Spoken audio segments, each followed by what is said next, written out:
There's an art gallery downtown known as the Lantern Gallery. It's small, elegant, but unremarkable, except for one piece, the painting titled simply Elise Vaughn. It was beautiful yet haunting, depicting a woman whose gaze seemed to follow every visitor. No one knew who Elise Vaughn was, no signature, no date, and no records of its artist. The painting was donated anonymously, of course, years ago, displayed prominently, always admired, but strangely never sold. And now, Thomas Ward, a struggling novelist desperate for inspiration, stood in front of the painting, transfixed. He whispered softly, "Who are you?" The eyes of Elise Vaughn seemed to shift ever so slightly in reply. Thomas couldn't shake Elise Vaughn from his mind. Her face, it lingered in his dreams, inspired and captivated. He started to write, words flowing effortlessly onto the page. But the more he wrote, the stranger things became. The story took shape as a dark mystery set in a town Thomas had never visited, but somehow knew intimately. He soon realized he wasn't creating the story. He was actually remembering it. He was confused, yet fascinated. Thomas returned to the Lantern Gallery, compelled by curiosity.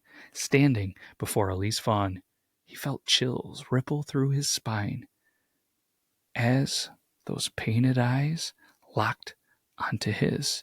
He leaned in closer and whispered, "What are you trying to tell me?" In the reflection of the glass, he saw something impossible. Elise was no longer alone in the painting. There was a figure that actually stood behind her, blurred out but visible. It was his own reflection. Thomas, obsessed, began researching the painting, hunting down clues about Elise Vaughn. Local historians, they knew nothing. Art experts, they shrugged. But the story Thomas was writing matched a forgotten, tragical local legend. A young woman named Elise Vaughn who vanished mysteriously over a century ago from a nearby town called Brookstone. With each detail that Thomas uncovered, his dreams grew more vivid. He saw Elise speaking silently, eyes pleading for help. He saw himself there too, trapped alongside her. Unable to ignore it, he traveled to Brookstone, only to find that the town was eerily familiar. He knew the cobblestone streets, the old bookstore, even the faded lettering on storefront windows. Yet, he'd never been there. The townspeople, they greeted him warmly, as though he'd returned after a long absence. Then, one elderly shopkeeper whispered, eyes wide with recognition, "Thomas." The truth within the canvas was found what seemed to be pretty quickly, because the elderly man revealed the town's secret. Elise Vaughn had disappeared after sitting for a mysterious artist who came to town promising immortality through art. Elise agreed, unaware of the terrible cost. She vanished, and shortly after, Thomas, her fiancé at the time, vanished too, after vowing to find her. Thomas felt faint. His own memories flooded back.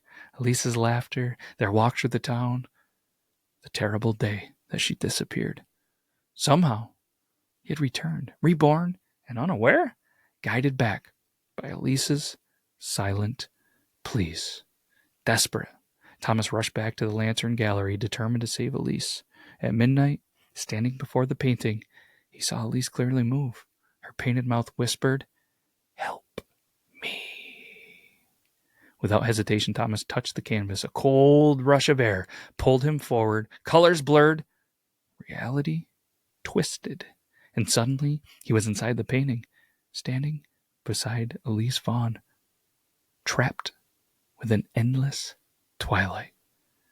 "Thomas?" she whispered tearfully, grasping his hand. "You came back?"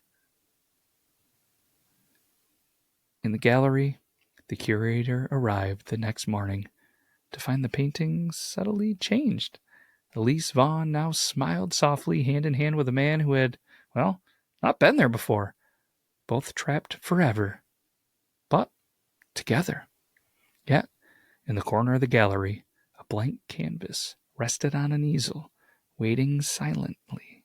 Beneath it, a single card that read simply, "For you, inspiration awaits." Months later, another artist, young and ambitious, entered the Lantern Gallery, looking for inspiration.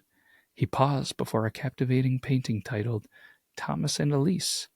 Something about it spoke to him, haunted him, filled him with ideas. And when he turned, he noticed the blank canvas, waiting patiently. An urge stirred with him, a need to create, to tell their story. Behind him, Thomas's painted eyes shifted slightly, warning, pleading. But it was already too late. The end. And if you loved, liked, or maybe even hated this episode of Tales of the Beard, let us know in the comments. If not, just come back next week. Or check out all the other shows on the Beard Laws Studio. There's a lot of them. Got the Yorktown podcast, the Triple T podcast, Tales of the Beard. We got the Stay Out of My Fridge podcast, the Body Wrong podcast. We also have the Past Bald podcast. We also have Beardtory, a new beard history segment. And last but not least, Street Sign Story Time. Whew. That's a lot. But either way, can't thank you enough. We'll be back next week with another Tales of the Beard. Take care, everybody.